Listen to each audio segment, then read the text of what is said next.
જય Ambe friends, welcome to all YouTube channel of Jay Ambe group of school standard 11th second language ઇંગ્લિશમાં આપ સૌનું હાર્દિક સ્વાગત છે. મિત્રો, યુનિટ નંબર 8 રીડ 1ની આજે આપણે શરૂઆત કરવા જઈ રહ્યા છીએ. મિત્રો, તો યુનિટ નંબર 8 જે છે એનું નામ છે ગેટિંગ રેડી. હવે ગેટિંગ રેડી એટલે શું થાય મિત્રો? તો કે કારકિર્દી જે છે આપણી એની માટે તૈયાર થઈ જાઓ. તો આપણી જે કાંઈ કારકિર્દી જે છે કે જેના વિશે આપણે ખૂબ જ ચિંતિત હોઈએ છીએ કે આપણું ભવિષ્ય શું હશે, તો આપણી આ કારકિર્દી માટે આપણને પસંદગી માટે લેવા પડતા કેટલાક નિર્ણયો વિશેની વાત આપણને આ યુનિટની અંદર કરવામાં આવેલી છે. હવે કેવા નિર્ણયો આપણે કારકિર્દીની પસંદ કરતી વખતે લેવા જોઈએ? તો કે કારકિર્દી આપણી ઓળખનો એક ભાગ હોય છે, કારણ કે એમની અસર આપણા સમગ્ર જીવનશૈલી ઉપર અને આપણા સ્વાસ્થ્ય ઉપર પણ પડતી હોય છે. તો આપણને અહીંયા સમજવા માટે કેટલાક મુદ્દાઓ આપ્યા છે કે જેનાથી આપણે આપણી જાતને પણ સારી રીતે સમજી શકીએ છીએ. તો મુદ્દાઓ કયા કયા છે કે જેના પરિણામ સ્વરૂપ કઈ કારકિર્દી આપણા માટે શ્રેષ્ઠ છે અને વધારે યોગ્ય છે એની ચર્ચા આપણે કરી શકીએ. તો સૌથી પહેલાં છે કે મારા રસની બાબત કઈ છે, મને શેમાં રસ છે, હું જેને આદર્શ માનું છું એમાં મારા મૂલ્યો કયા છે, મારા વ્યક્તિત્વના પાસાઓ કયા રહેલા છે, મારી અંદર કયા કયા કૌશલ્યો છે. એમાં કૌશલ્યમાં પણ 2 પ્રકાર આવે મિત્રો, કઠોર કૌશલ્ય અને મૃદુ કૌશલ્ય. તેમાંથી હું કયા કૌશલ્યની અંદર વધારે નિપુણ છું, મારા પોતાના સમય માટે મારું નિયંત્રણ કેટલું છે, મારા કેવા ભણતર અને તાલીમની જરૂર છે, રોજગારી અથવા તો કામ ધંધો મને પ્રાપ્ય છે, એટલે કે મેં જે સ્ટડી કર્યું છે એમાં જ મને ધંધો મળે છે, મારે રહેવા માટે કેવો સ્થળ અનુકૂળ છે, મારા પગારની કેટલી મારે જરૂરિયાત છે, પ્રગતિ માટે મારે કયા કયા પરિણામો ઉપલબ્ધ છે. તો બધી જ બાબતો વિગતે વિચારવા બાબતે આપણે કારકિર્દીનું પસંદ કરીએ ત્યારે ઘણીવાર મૂંઝવણ આપણને અનુભવાતી હોય છે. તો આ બધા જ પ્રશ્નોના ઉકેલ આપણને અહીંયા આપેલા છે કે ખરેખર આપણે કારકિર્દીની જ્યારે પસંદગી કરતા હોઈએ છીએ ત્યારે આપણે કોઈ થાપ ન ખાઈ જઈએ કે જેની અસર આપણે એ આખી લાઈફ ટાઈમ છે ભોગવવાની રહેતી હોય છે. તો જોઈએ આપણે ગેટિંગ રેડી સરસ મજાના યુનિટની અંદર કારકિર્દીનું યુનિટ છે મિત્રો. બહુ ખાસ ધ્યાન રાખીને અહીંયા તમે શીખજો, કારણ કે જેના બાબતે આપણે અજાણ છીએ એની આપણને માહિતી મળશે. તો સ્ટાર્ટ કરીએ મિત્રો. Choosing a career is one of the most important decisions we have to make in our lives. આપણા જીવનમાં આપણે લેવા પડતા સૌથી મહત્વના નિર્ણયોમાંનો એક નિર્ણય હોય તો એ શું છે? ચૂઝિંગ અ કરિયર, કારકિર્દીનું પસંદગી. The jobs we selected have far-reaching consequences in our lives. આપણે જે કામ પસંદ કરીએ છીએ એની આપણા જીવનના એ ઘણા બધા પ્રકારના પાત્રો ઉપર એની દૂરગામી અસરો પડતી હોય છે. It has also an impact on everything from our lifestyle to family interaction to health. આપણી જીવનશૈલીથી માંડી આપણા સ્વાસ્થ્યને અનુલક્ષીને કુટુંબના સભ્યોના વ્યવહાર જેવી તમામ બાબતો ઉપર એ આની અસર વર્તાતી હોય છે. હવે આપણને એવું થાય કે કુટુંબ ઉપર એની અસર કઈ રીતે પડે? તો કે આપણે જે કરિયર નક્કી કર્યું છે એ કરિયર આપણી ફેમિલીનું પણ ફ્યુચર હોય છે, તો એને પણ એના વ્યવહાર ઉપર પણ એની માઠી અસર થતી હોય છે. Career is an important part of our identity. કારકિર્દી એ આપણી ઓળખનો એક અગત્યનો ભાગ છે. Sometimes isn't hard two decide what you really want to do. ઘણીવાર આપણે શું કરવા માંગીએ છીએ નિશ્ચિત કરવું બહુ મુશ્કેલ બની જતું હોય છે. But with some reflection and information you can again clarity about the best career choice for you. પણ કેટલીક વિચારણા અને માહિતીની મદદથી તમે તમારા માટેની જે બેસ્ટ કરિયર ચોઇસ છે, ઉત્તમ કારકિર્દીની પસંદગી, એની સફળતા જે છે અથવા તો સ્પષ્ટતા જે છે તમે મેળવી શકતા હો છો. For beginners, here are 10 questions that you should ask yourself. અહીં તમને તમારી જાતને સારી રીતે સમજવા અને વધુ યોગ્ય રીતે સમજવા શરૂઆત કરનારાઓ જે છે એમની માટે 10 પ્રશ્નો મૂકવામાં આવ્યા છે.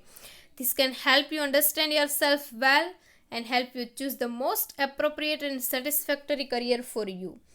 તો આ પ્રશ્નો તમને તમારી જાતને સારી રીતે સમજવા તેમજ તમારા માટે સૌથી વધુ યોગ્ય તેમજ સંતોષકારક જે કારકિર્દી જે છે એમને પસંદ કરવામાં મદદરૂપ થશે. તો આપણને અહીંયા જે 10 પ્રશ્નોની વાત કરેલી છે મિત્રો, તે 10 પ્રશ્નોને આપણે લાઈનમાં ચર્ચિત કરતા જઈએ કે જેથી કરીને આપણે કયા લેવલની અંદર આવીએ છીએ એની આપણને અંદાજ આવી જશે. એમાં ફર્સ્ટ ક્વેશ્ચન કરેલો છે, વોટ આર માય ઇન્ટરેસ્ટ? મારા રસની બાબતો કઈ છે? This is the most important question to ask your self. તમારી જાતને પૂછવા માટે આ પ્રશ્ન સૌથી મહત્વનો સવાલ છે. Because the people would take up work which they don't like feel exhausted and frustrated at the end of the day. શા માટે? કારણ કે એ જે લોકો તેમને પસંદ ન હોય એવા ઘણીવાર નોકરી ધંધા કરે છે તો તેઓ દિવસને અંતે શું થાય છે તો કે એક્ઝોસ્ટેડ એટલે થાકી જાય છે અને કંટાળી જાય છે. કારણ કે ઘણી વખત આપણે એવું થાય કે આપણને રસ અમુક ફિલ્ડમાં હોય અને આપણે એને અગેન્સ્ટમાં કોઈ ફિલ્ડમાં વર્ક કરતા હોઈએ તો આપણને એમ થાય કે ક્યારે સાંજ પડી અને અહીંથી છૂટી જાઓ. તો એ શું છે તો કે આપણા રસની બાબત ન હોય ને છતાં કામ કરતા હોઈએ તો એનાથી આપણે થાકી જઈએ અને કંટાળી જઈએ છીએ. The most satisfied people are those who enjoy there jobs. પણ એ જેઓ પોતાના નોકરી ધંધાને માણે છે, આનંદ કરીને લે છે, તેઓ જ સૌથી વધારે સંતુષ્ટ રહેતા હોય છે. Interest mean the people, information, activities or things we enjoy most. એટલે કે લોકો, મતલબ શું થાય કે રસનો મતલબ શું થાય કે લોકો માહિતી, પ્રવૃત્તિ કે જે બાબત છે કે જેને સૌથી વધારે આનંદથી લેતા હોય. Here are few questions to ask yourself to find our interest. અહીંયા તમારો રસ જાણવા તમારી જાતને પૂછવા કેટલાક પ્રશ્નો આપ્યા છે. જો એ પહેલો પ્રશ્ન છે, do I prefer working with people, numbers and data, abstract ideas or animals or equipment? શું મને લોકો, આંકડાઓ, મૂળભૂત કોઈ વિગતો હોય, કોઈ માહિતી છે, કોઈ પ્રવૃત્તિ છે, અમૂર્ત ખ્યાલો છે કે સાધન સામગ્રી સાથે કામ કરવું ગમે છે? What kind of books do I love reading? મને કેવા પ્રકારના પુસ્તકો વાંચવા ગમે છે? What kind of events do I like to do for fun? મને કેવા પ્રકારની ઘટનામાં વધારે આનંદ આવે છે? Do I like spending my time indoors or outdoors? શું મારો સમય ઘરની અંદર કે ઘરની બહાર પસાર કરવો ગમે છે? તો જો આ 4 પ્રશ્નો એવા છે કે જેની અંદરથી આપણે આપણો રસ જાણી શકીએ. પહેલા પ્રશ્નની અંદર તમે જવાબમાં શું આપી શકો કે મને લોકો સાથે કામ કરવું ગમે છે, અમૂર્ત ખ્યાલો સાથે, અમુક પ્રવૃત્તિઓ સાથે, સાધન સામગ્રી એમાંથી કોની સાથે કામ કરવું ગમે છે, કેવા પુસ્તકો વાંચવા ગમે છે, કેવા પ્રકારની ઘટનામાં આનંદ આવે છે, મને સમય મારો વધારાનો હોય ત્યારે હું ઘરની અંદર વિતાવવું એ ગમે કે ઘરની બહાર વિતાવવું એ ગમે. તો આ બધું શું છે મિત્રો તો કે દરેક પ્રકારના પ્રશ્નોથી આપણે આપણા રસની બાબતોને જાણી શકીએ છીએ. ત્યારબાદ આપણને બીજો પ્રશ્ન આપણી સમક્ષ કરેલો છે કે વોટ આર માય વેલ્યુઝ? મારી કિંમત શું છે અથવા તો મારા મૂલ્યો શું છે? વેલ્યુ એટલે મૂલ્યો, એટલે જેને હું આદર્શ માનું છું, સારા માનું છું. Our values are one of the most important things for us. જો આપણા મૂલ્યો છે એ આપણા માટે સૌથી અગત્યની વાત છે. Value can be one more important factors for career satisfaction than interest. તો હવે ઇન્ટરેસ્ટ કરતાં પણ, એટલે કે જે આપણા મૂલ્યો છે એ મૂલ્યો આપણા રસ કરતાં પણ સૌથી વધારે સંતોષકારક કારકિર્દી માટે રસ કરતાં પણ વધારે અગત્યનું પરિબળ મનાય છે. If you value money and financial success, you will need a job that pays well. જો તમે પૈસા કે આર્થિક સફળતાને મહત્વ આપતા હો તો તમારું સારું આર્થિક વળતર આપતું કામ જરૂરી હોય. એટલે કે સારું આર્થિક વળતર આપતું હોય એવા નોકરી ધંધાની જરૂર પડે જો તમે પૈસાને મહત્વ આપતા હો તો. If you value social justice, જો તમે સામાજિક ન્યાયને મહત્વ આપતા હો તો you need to take a job where there isn't too much unfairness. તો તમારે જ્યાં વધારે પડતું ખોટું કરવાવાળું પણ ન હોય એ પ્રકારના કામની જરૂર પડે છે. If you value fun and spontaneity, If you value fun and spontaneity, you may not be happy with a desk job. જો તમે આનંદ અને સાહજિકતાને મહત્વ આપો છો, અનૌપચારિકતાને, તો તમારે શું કરવાનું છે? તો કે ટેબલ પર બેસીને મેળવવાના કામથી ખુશ રહેશો નહીં. તો અહીં આપણને here are some question that you can ask yourself. અહીંયા આપણને કેટલાક પ્રશ્નો આપ્યા છે કે જે તમારી જાતને તમે પૂછી શકો છો. ફર્સ્ટ છે, do I prefer money earn after hard work or easy money? શું મને સહેલાઈથી મળતા પૈસા પસંદ છે કે મહેનતથી મળે એવા?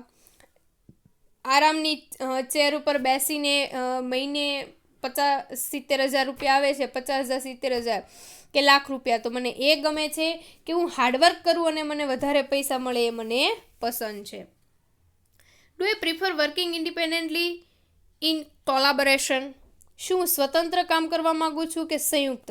મતલબ શું, કોઈ કંપની કે સંસ્થામાં નોકરી સ્વરૂપ હોય ને, અમુક સંસ્થાની અંદર સાથે કામ કરવાના હોય, અમુક તમારો પર્સનલ કોઈ ઇન્ડસ્ટ્રીઝ છે તો એની અંદર તમે વ્યક્તિગત રીતે કામ કરતા હો, તો મને સ્વતંત્ર ગમે છે કે સંયુક્ત? Do I prefer supervising other to taking direction from others? શું મને બીજાઓના કામનું નિરીક્ષણ કરવાનું પસંદ છે કે બીજાઓને સૂચના કે માર્ગદર્શન આપવાનું અથવા તો દિશા બતાવવાનું કામ? એટલે કે મને આમાંથી કયું કામ વધારે ગમે છે? એટલે કે હું કોઈ પણ કાર્ય કરતો હોઉં તો એ કાર્યની અંદર મને કામનું નિરીક્ષણ કરવું ગમે કે કોઈ બીજા લોકોને માર્ગદર્શન આપવું અથવા તો એને કોઈ દિશા બતાવવું, તો એની અંદર મને વધારે કાર્ય ગમતું હોય. તો આમાંથી મને શું ગમે છે? તો આ બધા 3 પ્રશ્નોના જવાબ આપો એટલે તમને ખ્યાલ આવે કે તમારા મૂલ્ય શું છે. ત્યારબાદ વાત કરે છે, what are my personality aspect? મારા વ્યક્તિત્વના પાસાઓ કયા છે? Your personality is also important to consider when deciding a career. કારકિર્દી નિશ્ચિત કરતાં તમારા વ્યક્તિત્વને ગણતરીમાં લેવું એ પણ ખૂબ અગત્યનું છે. For example, are you an extrovert or introvert person? Extrovert or introvert? Extrovert એટલે બહિર્મુખી અને ઇન્ટ્રોવર્ટ એટલે અંતર્મુખી. તો ઉદાહરણ તરીકે શું વ્યક્તિત્વ એટલે? તો કે તમે અંતર્મુખી છો કે બહિર્મુખી? Here are some questions to ask yourself to understand your personality well. તમારી જાતને સમજવા માટે, પૂછવા માટે, તમારા વ્યક્તિત્વને સમજવા કેટલાક પ્રશ્નો મૂક્યા છે, તો એના જવાબ આપો. એમ આઈ એન ઇન્ટ્રોવર્ટર ઓર એક્સ્ટ્રોવર્ટર પર્સન? હું અંતર્મુખી છું કે બહિર્મુખી? એમ I more cooperative or competitive? હું વધારે સહકાર આપનારો છું કે સ્પર્ધા કરનારો છું? Am I more of a thinker who enjoys ideas or a doer who enjoys working with things in the real world? હું વિચારોમાં રમમાણ કરનારો વિચારક છું કે વાસ્તવિક દુનિયાના હકીકતો સાથે કામ કરવામાં આનંદ માણનારો છું? એટલે કે હું વિચારોમાં રહી અને એક વિચારક તરીકે રહેનારો છું, થિંકર, કે વાસ્તવિક દુનિયાની અંદર હકીકતોની સાથે જે કામ કરે છે એ કામની અંદર કામ કરનારો ડુઅર, કર્તા તરીકેનો માણસ છું? તો આમાંથી તમને તમારી પર્સનાલિટી જાણવા મળે. અંતર્મુખી એટલે કેવું? તો કે કોઈની સાથે ઝડપથી હળીમળી જતું હોય નહીં. બહિર્મુખી એટલે કેવું હોય? તો કે દરેકની સાથે ખુલ્લા મનથી રહેતું હોય. તો એમાંથી તમે કયા પાસામાં આવો છો? સહકાર આપો છો કે સ્પર્ધા કરવામાં માનો છો? તમે થિંકર તરીકે જીવો છો કે ડુઅર તરીકે જીવો છો? તો આ બધું જ શું છે? તો કે ઇટ્સ તમારા જે કાંઈ વ્યક્તિત્વ જે છે, વ્યક્તિત્વના પાસાને એ મહત્ત્વનું ગણી અને તમારા પાસાને પોતે એ લેવલ ઉપર લાવનારું ગણી શકાય. તો મિત્રો, જે 3 પ્રશ્નો જે છે, 3 પ્રશ્ન તમારી જાતને પૂછો એટલે તમે કયા લેવલમાં આવો છો એ તમને અંદાજ આવી જશે. તો હવે પછીના જે કાંઈ પ્રશ્નો છે એની ચર્ચા આપણે પછીના વિડીયોમાં કરીશું. તમે આ 3 પાસાની તમારી જાત સાથે ચર્ચા કરજો કે તમારા મુખ્ય રસ કયા છે, તમારા મૂલ્યો કયા છે અને તમારા વ્યક્તિત્વના પાસા કયા છે. તો હવે પછી આગળના પ્રશ્નોની ચર્ચા પછીના વિડીયોમાં કરીશું. અહીંયા સુધી રાખીએ. Thank you so much.